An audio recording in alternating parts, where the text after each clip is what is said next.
Thank you again, Wally Tobacco, Monty Cotton, The Basics. After Gotye would have one of the all-time greatest one-hit wonders with his killer track, Somebody That I Used to Know. After Gotye would pivot towards passion projects, concentrating on his rock band, The Basics, as well as the electronic music project, the Ondia Line Orchestra.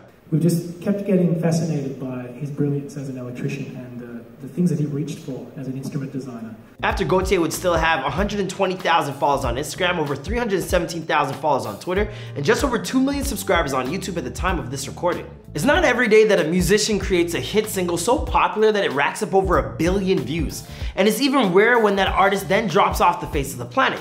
But somehow that's exactly what happened to the man behind Somebody That I Used to Know, the enigmatic singer-songwriter known as Gotye. Now, outside of gigs, outside of meeting fans and at gigs and doing photos or signing things, saying hi to people, nothing much has changed other than, I'm probably busier than I ever have been before. The single was a pop culture staple of the early 2010s and took home a whole slew of awards, including 3 Grammys for Record of the Year, Best Pop Duo Group Performance, and Best Alternative Music Album. And yet, soon after returning home from a world tour, Gotye decided to move on from his world-famous persona to concentrate on a side project, his alt-rock band, The Basics.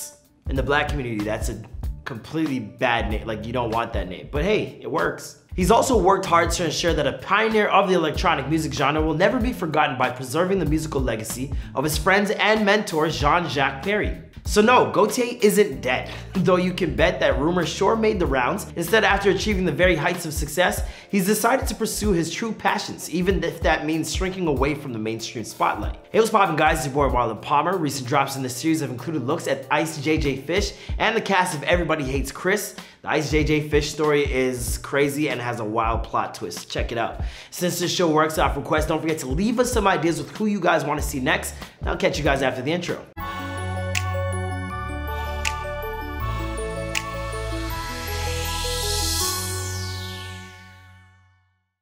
Gotye was born Wally de Backer in Bruges, Belgium on May 21st, 1980. When Wally was only 2 years old, his family moved from Belgium to Sydney, Australia, where the young man soon discovered that he had a talent for music. There, his first instruments of choice were the keyboard and drums. By the time he was a teenager, Wally was already forming his first band, Downstairs, with 3 of his high school friends. Then once school was over, the band broke up and Wally moved on to the University of Melbourne. While a student there, Wally inherited a large collection of old LPs, and this set him on the path to experimenting with sample-based music. After developing his own personal style, Wally released his first EP titled Here in the Cold under the name we know him best as Gotye, which is more or less a simple phonetic spelling of Gotye, the French equivalent to his real name, Wally. That's like one of those Robert Bob things. I don't know how you got that. That EP was strong enough to earn itself some airtime in Australia, and Wally was encouraged by his progress. Around that same time, he met a singer and songwriter named Chris Schrader, and together they formed a band called The Basics. With Wally performing as their drummer and vocalist, they released their very first album in 2003 titled Get Back. Crazy, I thought that was a Ludacris song. From that point on, Wally would work on both projects, creating music by himself as Gotye while also collaborating as part of The Basics. His second album as Gotye, 2006's Like Drawing Blood, was another huge step in the right direction, becoming a critical and commercial success in Australia, where it was voted the best album of the year and earned platinum certification. It's like a whole other world over there.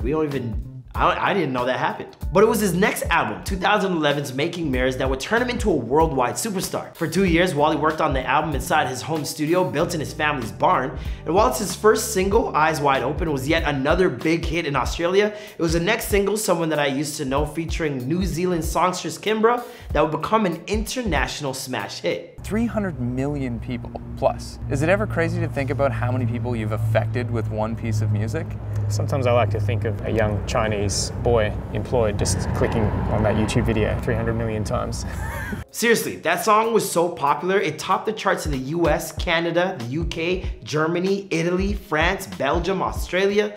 Listen, the list goes on and on. All in all, Making Mirrors will go platinum in 11. Yes, 11 different countries. The obligatory appearances on a major American late-night TV shows soon followed, and suddenly Gotye was one of the most popular musicians in the entire world. That song just couldn't get out of your head, even if you wanted it to. But if any of us were actually paying attention, we should have realized pretty early on that Wally, He was never really about the spotlight. The only thing that mattered to him was the creative expression of making music. Yeah, well, I've never wanted fame. I'm not fixated on remaining underground, and I don't sort of think that if a popular audience finds my music that that's somehow going to devalue it. It's great if that finds a popular audience, but fame is a separate thing, I think, from that. For instance, in a true act of dedication, or I suppose stupidity, depending on who you ask, Wally refused to monetize his YouTube channel despite the fact that his work was pulling in not millions but billions of views. Many people have estimated that his decision cost Wally as much as $10 million, and YouTube isn't the only money he's turned down. He told news.com.au, "Ads are calling for our attention anywhere we turn in the world. If you can do something you care about and other people care about and keep it out of that world that feels like it's all about, hey, buy this stuff,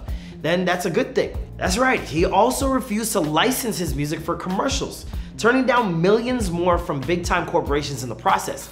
According to the Daily Mail, the only people allowed to use his music with no strings attached are university students making short films. This guy's a hero. In fact, Wally also decided to split a portion of his profits from somebody that I used to know with the estate of Louise Bonfa because he used a sample of Louise's work, Seville, as part of his own hit single. You'd think that after achieving one of the biggest musical success stories of the early 21st century, Wally would have been back in the studio in no time working on his follow-up album.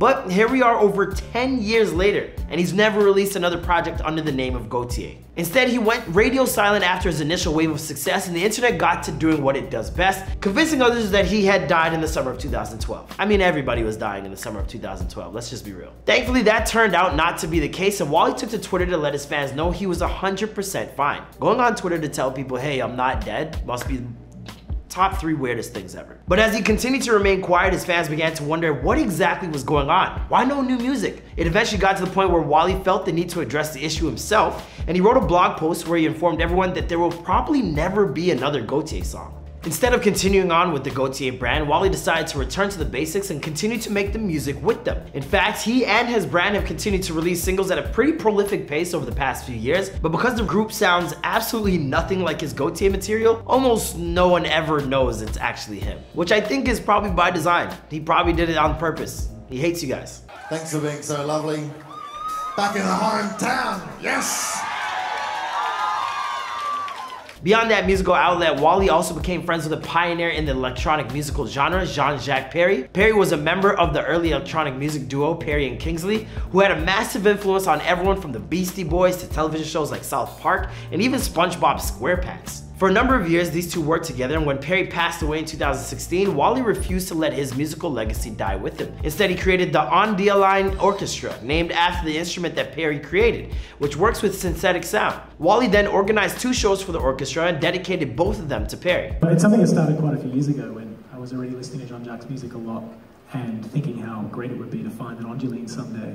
But the more I looked, it seemed further and further away, and the possibility of ever playing one of these instruments appeared. More recently, Wally and his band, The Basics, have actually announced that they're retiring from performing on the road, which isn't to say that they're hanging it up altogether. They simply won't be performing live anymore. I want one artist to come out and just be like, yeah, I'm never performing. Y'all will never see me. This might give Wally even more time to dedicate to his On the Line Orchestra project, or, and this is a big or, it could finally free him up to possibly make his triumphant return as the man we all know him as, Gotye. Although he said that's never gonna happen, but we'll see, right? Will Gotye ever return to making music like someone that I used to know? It's hard to know for sure, but he sure doesn't seem like he's bothered by his choice. A man that's able to turn down an 8-figure payday no doubt lives by his own convictions and rules. As for the rest of the story, well, that's a video for another time and another place. After all, this is Where Are They Now? And you're all caught up with the recent history of the artist formerly known as Gotye. Be sure to let us know your thoughts down below and follow us on Instagram at Before They're Famous to vote on who we talk about next. I'll catch you guys in the next video. Bye.